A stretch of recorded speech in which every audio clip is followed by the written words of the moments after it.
नमस्ते, आप सभी का स्वागत है मेरे इस चैनल में चिराग एस्ट्रोलॉजी। और हम बात कर रहे हैं 2022 कैसा जाएगा। तो हम रैंडमली जाएंगे इस बार, और कभी भी कोई भी राशि या लग्न की मतलब जो भी बात करेंगे वो। अभी हमने मेष की बात की, अभी हम मीन के लिए बात करेंगे सीधा फर्स्ट टू लास्ट।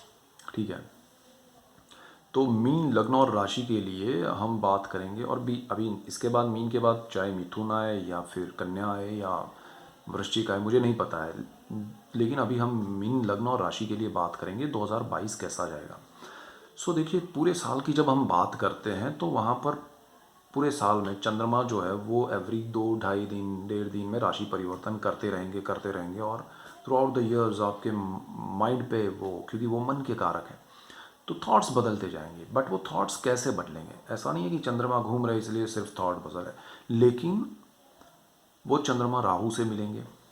अब आपके पास दो राहु होंगे, एक राहु आपका बर्थ चार्ट का है, एक राहु आपका गोचर का है।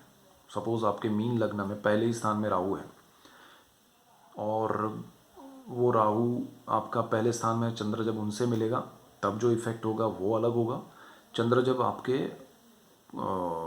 गोचर के राहु से मिलेगा, जो अभी थर्ड हाउस में चल रहा है, वो फिर सेकंड में आने वाला है, तो आपके रिजल्ट्स बदलेंगे, उन चीज़ों को लेके बदलेंगे जिन जिन स्थान में है।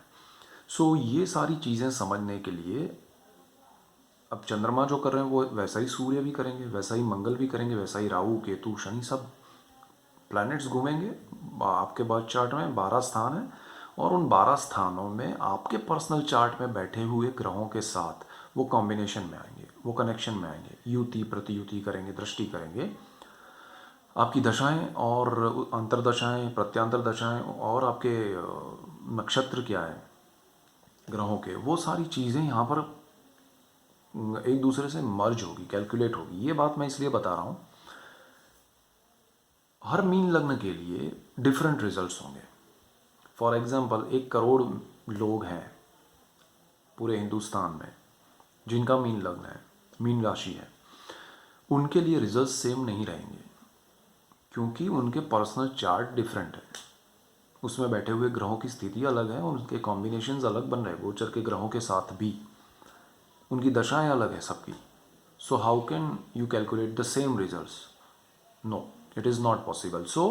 पॉसिबल क्या है कि गोचर के ग्रहों के इफेक्ट्स हम समझेंगे कि ये मिलने वाले हैं, लेकिन पर्सनल चार्ट में वो क्या इफेक्ट्स होंगे वो आपको समझना पड़ेगा, क्योंकि आपके पास आपका पर्सनल चार्ट है। तो आपका पर्सनल चार्ट आपको पहले समझना पड़ेगा, उसमें लग्न कौन सा है, उसमें ग्रह कौन से हैं, किस स्थान में है। ये सारा समझने के बाद आप गोचर के प्लैनेट्स के कनेक्शन देखेंगे कि मेरे किस स्थान में गोचर का कौन सा प्लैनेट आ रहा है और वो कॉम्बिनेशन क्या कर रहा है, दृष्टि क्या कर रहा है, तो आपको बेटर रिजल्ट्स मिलेंगे। ये जिस दिन आप समझते जाएंगे आपको और मज़ा आएगा। आपको रिजल्ट्स ऑब्जर्व करने शुरू में, फिर समझ लेना कि हाँ ये रिजल्ट्स मिल रहे हैं, अब ये होगा, तो आप उसके अकॉर्डिंग डिसीजन ले पाएंगे और सही दिशा आपको मिलेगी। मेरा ये तात्पर्य था ये बात करने का। अब थ्रू आउट द ईयर चंद्रमा की हम बात नहीं कर रहे हैं, वो कि घूमते ही रहेंगे। सूर्य जो है वो एवरी मंथ ट्रांजिट करेंगे, तो 14 जनवरी को वो हमेशा एवरी ईयर वो ट्रांजिट करते हैं, जिसको हम मकर संक्रांत कहते हैं। तो वो मकर राशि में जाते हैं, वहाँ से फिर एवरी मंथ वो हर स्थान में घूमेंगे, मकर, कुंभ, मीन, मेष, वृषभ, तुला, सब। तो एक एक महीना रहेंगे उसमें एवरी मंथ। तो वो हिसाब से वो हर जन्म के ग्रह से भी मिलेंगे और हर गोचर के ग्रह से भी मिलेंगे। वो कम्युनिकेशन करेंगे प्रतियुति करके, युति करके, दृष्टि करके। तो वो आपको समझना है।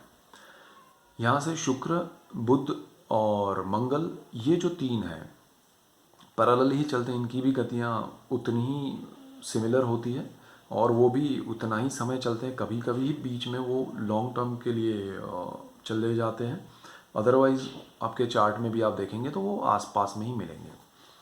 मेजर जो प्लैनेट्स हैं उनकी गति, लॉन्ग टर्म के प्लैनेट्स की गतियाँ भी यहाँ पर ये 22 का जो ईयर है उसमें बहुत ज़बरदस्त हो रही है।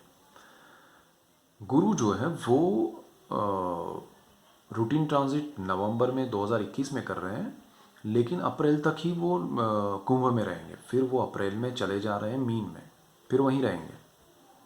यानी कि जनवरी से अप्रैल तक गुरु का आपको कुंभ का फल देखना है, और अप्रैल के बाद मीन में आएंगे, आपके लग्न स्थान में, आपके फर्स्ट हाउस में, आपकी राशि में। तो गुरु का ये 12th हाउस और फर्स्ट हाउस का ट्रांजिट आपको देखने मिलेगा, और शनि जो है वो भी अप्रैल में ट्रांजिट कर रहे हैं, यानी कि जनवरी से अप्रैल तक शनि जो है वो मकर में रहेंगे। फिर अप्रैल के बाद वो अप्रैल में ट्रांजिट करके जा रहे हैं कुंभ में, उनकी ही राशि में, आपके 12th हाउस में, 11th में से 12th में। एंड देन जुलाई में वो वापस आ रहे हैं और थ्रू आउट द ईयर वहीं पर रह रहे हैं मकर में, यानी कि मकर से कुंभ में जाएंगे अप्रैल में, जुलाई में वो वापस आ जाएंगे मकर में, और फिर थ्रू आउट द ईयर वहाँ पर है। तो उनका एक स्थान अप्रैल तक, फिर 12th हाउस, फिर 11th हाउस। राहु जो है वो आपके 3rd हाउस में रहेंगे अप्रैल तक, वो भी अप्रैल में ट्रांजिट कर रहे हैं, और फिर वो 2nd हाउस में चले जाएंगे, क्योंकि वो वक्री गति करते हैं हमेशा। केतु भी आपका जो है स्थान वो आपकी कुंडली के अष्टम भाव में जाएंगे, जहाँ पर अभी है वो भाग्य स्थान में, वहाँ अप्रैल तक रहेंगे, और वहाँ से फिर अष्टम भाव में जैसे ही राहु ट्रांजिट करेंगे उसी दिन उसी समय केतु भी ट्रांजिट करेंगे, और वो चले जाएंगे 8वें स्थान में। तो अब ये पोजीशन में, और सूर्य तो मैंने कहा 12 महीने में हर जगह पर जाएगा, लेकिन शुक्र मंगल बुध जो है वो हाफ पार्ट है चार्ट का, यानी कि आपका तुला, फिर वृश्चिक, फिर धनु, फिर मकर, कुंभ, मीन, मेष, उन स्थानों से ये मंगल, बुध और शुक्र ट्रांजिट करेंगे थ्रू आउट द ईयर। तो कॉम्बिनेशंस ये बनने वाले हैं। इनके रिजल्ट्स क्या रहेंगे?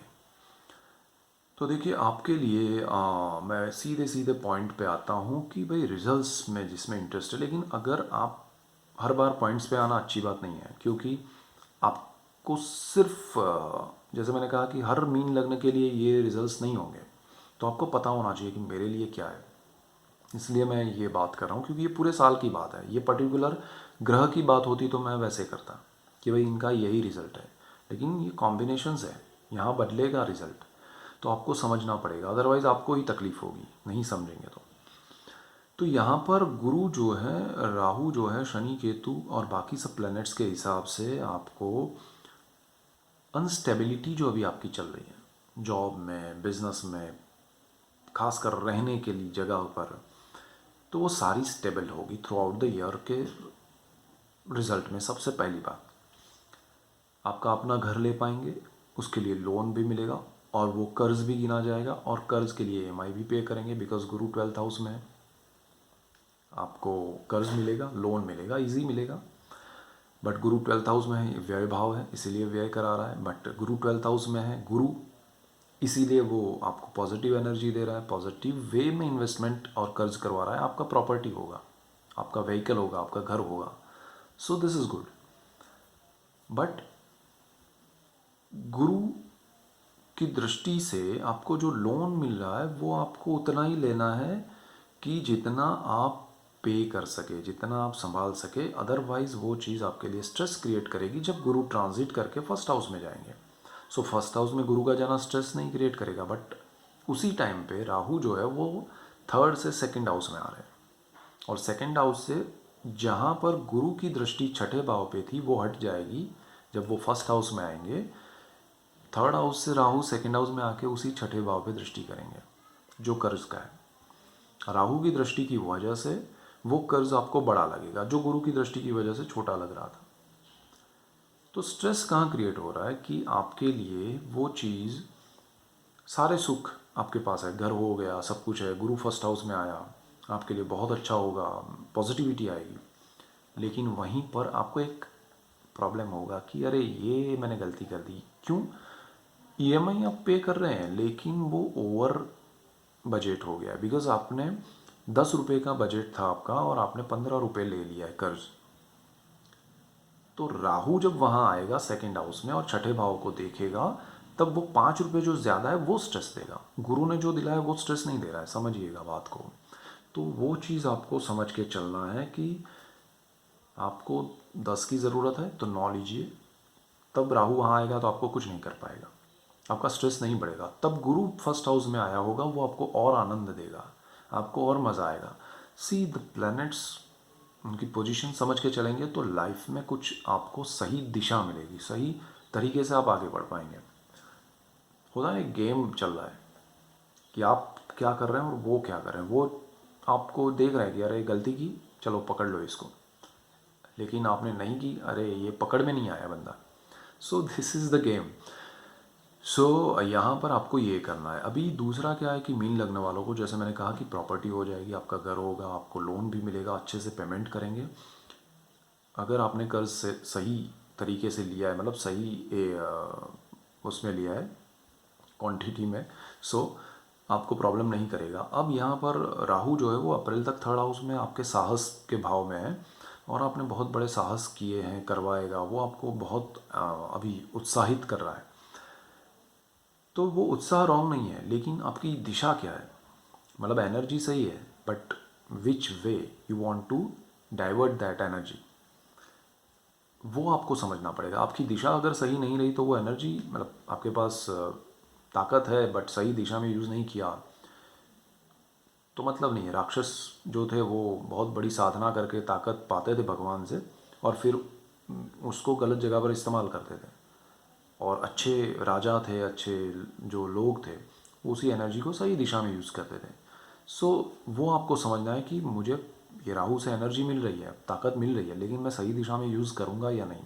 साहस बढ़ा रहा है, लेकिन दिशा आपको सही पकड़नी पड़ेगी। और क्योंकि थर्ड हाउस है, वो आपको क्रिएटिविटी, वो आपको इंटरेक्शन लोगों के बीच में जाके ले जाके करवाएगा। लेकिन ध्यान ये रखना है कि वो जाने वाला है सेकंड हाउस में। So second house is related to family, speech, savings. तो जो राहु सेकंड हाउस में जा रहा है वो उन चीज़ों को इफ़ेक्ट करने वाला है, यानी कि आपकी वाणी हार्श होने वाली है। आप लोगों से इंटरेक्शन में सही तरह से बात नहीं करने वाले हैं, थोड़ा आप रूड हो जाएंगे। आप का जो अब तक अच्छा सॉफ्ट बोलना था वो शायद ख़राब हो सकता है। आप नहीं चाहेंगे तो भी आपकी वाणी आपके कंट्रोल में नहीं रहेगी। So you have to practise from January onwards कि मुझे ऐसा नहीं करना है, तो थोड़ा कंट्रोल रहेगा। अल्टीमेटली होगा तो वही जो राहु चाहेगा, सेकंड हाउस वाला। दूसरा ये है कि आपके सेविंग्स पे इफेक्ट पड़ेगा, यानी कि मैंने जो कहा कि गुरु आपको लोन दिला रहा है, लीजिए, घर बनाइए, लेकिन वो लोन आपको 10 रुपये का है, 9 रुपये, 10 रुपये तक लीजिए। 15 रुपये आपने लिया तो जब राहु सेकंड हाउस में आएगा वो स्ट्रेस क्रिएट करेगा, और उस वजह से आपके लिए पैसे जोड़ना मुश्किल हो सकती है। तो आपके सेविंग्स में से खर्चा होगा। इसीलिए फैमिली का भी स्थान है, तो यहाँ पर फैमिली के साथ आपको प्रॉब्लम क्रिएट होंगे, आपका माइंड स्ट्रेसफुल रहेगा। और ओनली बिकॉज ऑफ, क्योंकि गुरु देखिए आपके फर्स्ट हाउस में है उसी टाइम पे, और शनि आपके 12th हाउस में है। गोचर का शनि मकर से कुंभ में आएगा, गुरु जो है वो फर्स्ट हाउस में आएगा, राहु सेकंड हाउस में आएगा। ये तीनों ऐसे होंगे कि 12th हाउस में शनि, फर्स्ट हाउस में गुरु, सेकंड हाउस में राहु। तो गुरु बेचारा फंसने वाला है शनि और राहु के बीच में, तो वो पापकर्तरी योग भी बनेगा स्थान के हिसाब से और ग्रह के हिसाब से। तो फर्स्ट हाउस आपका ब्लॉक हो रहा है, तो आपको उस चीज़ को भी समझ के चलना है कि अभी से 2022 में देखिए पूरा साल अप्रैल से लेकर राहु फिर वहीं रहने वाला है, गुरु भी वहीं रहने वाला है, लेकिन शनि जो है वो जुलाई में, मतलब 3 महीने, अप्रैल मई जून जुलाई में वो ट्रांजिट कर जाएगा, वापस मकर में जाएगा, फिर वो आने वाला नहीं है थ्रू आउट द ईयर, फिर वो दोनों ही रहेंगे। तो वो पापकर्त्री वाला जो समय है वो टूट जाएगा। सो अप्रैल के बाद से मई जून जुलाई में आपको ध्यान रखना है कि वो 3 महीने आपके स्ट्रेसफुल नहीं जाए, और उसमें आपको वो सेविंग्स वाला जो राहु वाला स्थान है वो आपको परेशान नहीं करे। उसका आयोजन अभी से करना है, उसका कैलकुलेशन अभी से करना है, ताकि आपका दोनों के बीच में फंसा हुआ गुरु जो पॉजिटिव है, जो कुंडली का मालिक है, उसी को उन्होंने ब्लॉक किया है, तो स्ट्रेस क्रिएट होगा। बिकॉज फर्स्ट हाउस माइंड का है। अब आपको लगेगा कि यार मेरा मीन लगना है, मेरा कुंडली का मालिक है, गुरु है, वहाँ आ रहा है, थ्रू आउट द ईयर अच्छा है, मतलब 12th हाउस में है तब भी अच्छा है, फर्स्ट हाउस में आ रहा है तब भी अच्छा है, बट जब शनि वहाँ आ रहा है, राहु यहाँ पर आ रहा है, दोनों के बीच में जब गुरु की पोजीशन है, आपको ध्यान देना पड़ेगा, स्ट्रेस का लेवल बढ़ेगा। अब ये लेवल में क्या होगा, मैं जो चीज़ें कर रहा हूँ वो कह रहा हूँ, वो पूरे कैलकुलेशंस देखते हुए कह रहा हूँ, ठीक है। तो स्ट्रेस का लेवल जो बढ़ेगा वो अलग अलग तरीके से होगा। अब किसी की कुंडली में अच्छे ग्रह हैं तो उनके लिए क्या होगा कि कोई जॉब, कोई बिजनेस ऐसा हो गया जहाँ पर उनको प्रमोशन दिया है 12th हाउस वाले गुरु ने, ठीक है, वो 12th हाउस से फर्स्ट हाउस में आया, प्रमोशन लेके आप खुश हैं, लेकिन राहु 3rd हाउस से 2nd हाउस में आया। जो गुरु की दृष्टि 12th हाउस से 6th हाउस, जॉब का जो स्थान है वहाँ थी, इसीलिए आपको प्रमोशन मिला और वो आगे बढ़ गया, उसकी दृष्टि यहाँ से हट गई और अब राहु वहाँ पर आया 2nd हाउस में, उसकी दृष्टि 6th हाउस पे पड़ी, जॉब के ही स्थान पे स्ट्रेस क्रिएट हुआ और गुरु आपका शनि और राहु के बीच में है। सो ड्यूरिंग दैट 3 months और इवन क्योंकि गुरु राहु की दृष्टि 6th हाउस पे रहेगी, लेकिन वो 3 महीने ज़्यादा स्ट्रेस रहेगा, उसको आपको संभालना है, मैनेज करना। मैं नहीं कहूँगा, लेकिन ये कहूँगा कि आपको उसको समझ के चलना है कि ये स्ट्रेस रहने वाला है या आने वाला है, उसको एक्सेप्ट करना है, ठीक है। और स्ट्रेस काम काम होता है तो उसको उसी तरह लेना है। माहौल बदलेगा, सब सपोर्ट करेंगे, बहुत अच्छा रहेगा, तो फिर ऐसा तो होता नहीं है। सो थोड़ा आपने सोचा था उससे बेहतर नहीं है, कम बेहतर है, ऐसा सोच के चलिएगा। और राहु जो है वो आपको रियलिटी दिखाएगा लोगों की ड्यूरिंग द जॉब। अभी तक जो अच्छा था वो क्यों अचानक से बदल गया, और उसका स्ट्रेस भी आपको ये 3 महीने में मिलेगा। उसके बाद जब शनि वापस चले जाएंगे, रिलीज़ होगा स्ट्रेस और तकलीफ़ कम होगी, आपको अच्छा लगेगा, बिकॉज आपने सब दुनियादारी समझ ली कि जिनको मैं अच्छा समझता था या रियलिटी क्या है वो आपको पता चला। सो आपके लिए अच्छा समय, फिर वो गुरु, उसी स्थान का गुरु आपको अच्छा लगेगा, आप फिर मैनेज कर पाएंगे, आप अच्छे से रिएक्ट करेंगे, आप अच्छे से लोगों को क्या जवाब देना है, क्या नहीं देना है, वो समझ पाएंगे। अब यहाँ पर 2nd हाउस वाला राहु जो है वो स्पीच पे थ्रू आउट द इफेक्ट करेगा, वो चीज़ आपको हमेशा ध्यान रखनी है। ये होने के बाद आपके राहु की अष्टम भाव पे दृष्टि होगी, यहाँ पर शनि की दृष्टि भी अष्टम भाव पे हो, जब वो 11th में है तब भी है, और फिर वो जाके वापस आएगा तब भी है, और गुरु जब 12th हाउस में है तब भी उसकी अष्टम भाव पे दृष्टि है। तो 8वां जो स्थान है throughout the year effect में है। अकल्ट, गुप्त धन, गुप्त विद्या, गुप्त रोग, तो आपको एक अलग ही दुनिया का आभास होगा। आपको लगेगा कि मुझे अभी ये सीखना चाहिए एस्ट्रोलॉजी, या सीखना चाहिए मुझे तंत्र मंत्र विज्ञान, या कुछ नया करना चाहिए लाइफ में। आप ऐसे माहौल में ऐसे लोगों से मिलेंगे थ्रू आउट द ईयर। बहुत से लोग जिनके ग्रह अच्छे रहे हैं तो वो लोग अचीव भी करेंगे कुछ, और बाकी सब लोग उसमें जाएंगे, थोड़ा बहुत समझेंगे, फिर वापस भी आ जाएंगे। लेकिन यहाँ पर मैं मेन बात जो कहना चाहता हूँ वो ये है कि आपको सडन बेनिफिट बहुत होंगे।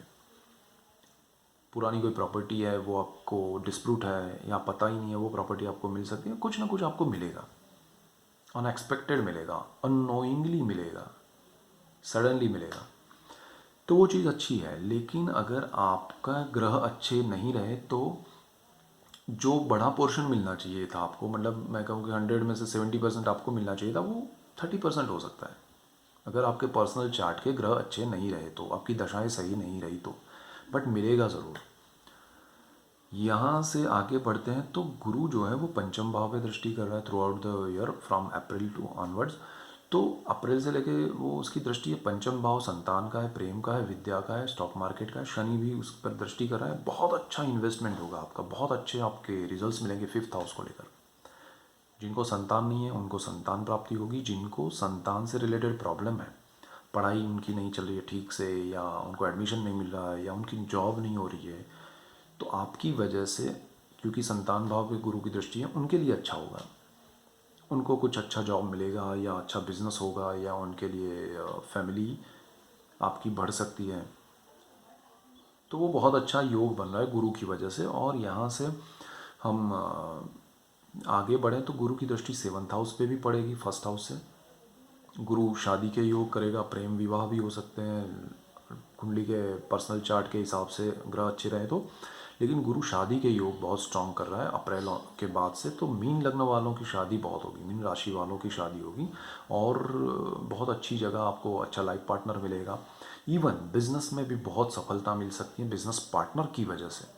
बिजनेस पार्टनर आपको अच्छे मिलेंगे और उसका बेनिफिट आपको उठाना चाहिए। यहाँ कर्म भाव का मालिक भी गुरु है, तो गुरु की ये दृष्टि आपके लिए बहुत अच्छी है। गुरु भाग्य को भी देख रहा है, तो गुरु भाग्य को देखेगा तो भाग्य में बहुत बढ़ोतरी होगी और आपके लिए सडन जो गेन राहु भी दे रहा है, और उसी पैसे को सपोज राहु ने आपके अष्टम भाव को देख के कुछ दिलाया, उसको आपने कहीं और इन्वेस्ट किया, तो बिकॉज ऑफ भाग्य गुरु आपको वहाँ कुछ और बेनिफिट दिलाएगा। सी कनेक्शंस बहुत अच्छे बन रहे हैं, तो वो आपको बेनिफिट कराएगा। और दूसरी तरफ आपका शनि जो है वो इच्छा पूर्ति और लक्ष्मी भाव का मालिक वहीं पर है, सिर्फ 3 महीने के लिए वो जा रहा है और फिर आ रहा है। तो बहुत अच्छे योग है थ्रू आउट द ईयर। लेकिन यहाँ पर एक चीज़ याद रखना है, शनि जब 12th हाउस में जा रहे हैं तो वो आपके लिए 7.5 क्रिएट कर रहे हैं। तो 7.5 के मेरे वीडियोज़ हैं, आप देखिएगा, वो कुछ टेंशन नहीं है, लेकिन उसको समझना ज़रूरी है। तो 7.5 में होगा क्या कि आपका 12th हाउस में सैटर्न है, अपने ही घर में है, तो 7.5 का भले वो आपके लिए जो भी बेस जो होते हैं 7.5 के, वो आपको थोड़ा तकलीफ देंगे। जैसे मैंने कहा कि जब वो वहाँ आ रहे हैं तो वैसे भी गुरु आपका उसमें आ रहा है, फर्स्ट हाउस उसमें आ रहा है, पाप कर्तरी में 12th हाउस, और राहु और शनि के बीच में, मतलब शनि 12th हाउस में, राहु 2nd हाउस में। तो ये 3 महीने फिर वो शनि चला जाएगा, फिर जब वो आएगा तो 2023 में आ रहा है। तो 3 महीने आपको रियल में थोड़ा ध्यान रखना है कि एक तो 7.5 और वो उसका बेस जो बन रहा है वो थोड़ा ठीक नहीं है, लेकिन शनि अपने घर में है इसलिए नेगेटिव नहीं है। तो जो नेगेटिविटी होनी चाहिए, उसका नेगेटिव रिजल्ट जो होना चाहिए 100% कॉम्बिनेशन के हिसाब से, मैं 7.5 के हिसाब से नहीं कह रहा हूँ, 7.5 आपके लिए ख़राब ही है ऐसा नहीं होता है, बट वो 12th हाउस और 2nd हाउस वाला राहु और बीच में गुरु और 7.5 और राहु की दृष्टियाँ और जस्ट ट्रांजिट हुआ है, तो ट्रांजिट के इफ़ेक्ट्स 3-3, 4-4 ग्रह बड़े हैं, उनके ट्रांजिट के इफ़ेक्ट्स आपको अभी समझ में ही नहीं आ रहा है, और कुछ हो रहा है, क्या हो रहा है मुझे समझ में नहीं आ रहा है, वो चीज़ सिचुएशन आपका आएगा। तो उसको आपको क्या करना है कि शांत मन से ऑब्जर्व करना है, खुद को बाहर रख के कि जो होना है होना दो। अल्टीमेटली आप किसी को कंट्रोल नहीं कर सकते, बट आप रिएक्शन मत दीजिए, खुद को भी मत दीजिए कि अरे मेरा ये क्या हो रहा है, या किसी को भी ओवर रिएक्ट मत कीजिए, उसको ऑब्जर्व कीजिए, क्योंकि पता है 3 महीने बाद ये चला जाएगा, 7.5 का इफेक्ट ख़त्म हो जाएगा, पाप कर्त्री का इफेक्ट ख़त्म हो जाएगा, शांति हो जाएगी, गुरु का पावर बढ़ जाएगा। सो बी कूल, और हर चीज़ को आपको मैनेज करके चलना है। नाउ कर्म और भाग्य का जो इफेक्ट है गुरु का, क्योंकि भाग्य पर दृष्टि है और कर्म का मालिक है और फर्स्ट हाउस लॉर्ड है, गुरु का पावर बढ़ जाएगा एक बार शनि वापस जुलाई में चला जाएगा, फिर आपके लिए बहुत अच्छा होने वाला है throughout the year. Because Lakshmi स्थान का मालिक सही जगह पर बैठ गया, लग्नेश अपनी जगह पर केंद्र भाव में वो अपने उसी स्थानों को एक्टिवेट कर रहा है, और थ्रू आउट द ईयर जब मंगल गुरु के साथ जुड़ेगा, आपको ध्यान कहाँ देना है, मंगल गुरु के साथ जुड़ेगा, लक्ष्मी योग कर रहा है, बहुत अच्छी बात है, लेकिन मंगल जब राहु के साथ 2nd हाउस में आएगा तो 2 चीज़ें होंगी। एक तो आपके लिए, क्योंकि मंगल उस स्थान का मालिक है, सेविंग्स बढ़ेंगे, आपको भाग्य स्थान का भी मालिक मंगल है, बहुत सी चीज़ें बेनिफिशियल होगी, लेकिन वो राहु मंगल की वजह से आपका क्रोध बढ़ेगा, वो कॉम्बिनेशन, क्योंकि मंगल जो है ना वो अग्रेशन है, वो आपका डिसीजन रॉन्ग नहीं करवा दे, आपके इन्वेस्टमेंट रॉन्ग नहीं करवा दे। जब जब थ्रू आउट द ईयर आपको देखना है कि मंगल राहु दृष्टि योग और युति योग कॉम्बिनेशन जो हो रहे हैं वो कब कब हो रहा है, उस टाइम पे आपको कोई बड़े डिसीजन नहीं लेने चाहिए, और इन्वेस्टमेंट किसी को पूछ के कीजिए, आपके घर में, दोस्तों में, बड़ों की, या जिनको समझ में आता है कि भाई फाइनेंस को किस तरह से मैनेज करना है, राय लेके, या कुछ भी इन्वेस्ट करना है, नॉट इवन फाइनेंस, कुछ भी, तो उस समय पे आप ध्यान दीजिए। इवन जब आपका सूर्य जब मेष में आ रहा है, उच्च का सूर्य, और राहु के साथ ग्रहण हो जाता है, डिसीजन रॉन्ग हो जाएंगे। Related to 2nd house, family, आपकी वाणी में बहुत ज़बरदस्त, किसी को जला दे उतनी खतरनाक आपकी वाणी हो सकती है during the Surya Rahu and during the Mangal Rahu, तो वो चीज़ ध्यान रखना है। परिवार को तकलीफ़ नहीं दे आपकी वाणी से, आपके वजह से, वो ध्यान रखना है। बाकी अच्छा है, उसमें कोई टेंशन नहीं है, शुक्र आएगा तो भी चिंता नहीं है, शुक्र राहु कॉम्बिनेशन अच्छा है, और थ्रू आउट द ईयर आपके लिए चीज़ें बेहतर है। अब ध्यान कहाँ देना है, आपके पर्सनल चार्ट में एक चीज़ खास ध्यान दीजिएगा, अगर आपका राहु 12th हाउस में है या 1st हाउस में है, कुंभ में राहु है और आपके फर्स्ट हाउस मीन में राहु है, और गोचर का गुरु भी 12th हाउस और फर्स्ट हाउस में आ रहा है। इन दोनों स्थान में से किसी एक स्थान में राहु है और गुरु का कॉम्बिनेशन हो रहा है, तो वो चीज़ आपको चांडाल योग के इफेक्ट दे सकती है, उसका ध्यान रखिएगा। आपका राहु 3rd हाउस में है और अप्रैल में फिर 2nd में आ रहा है।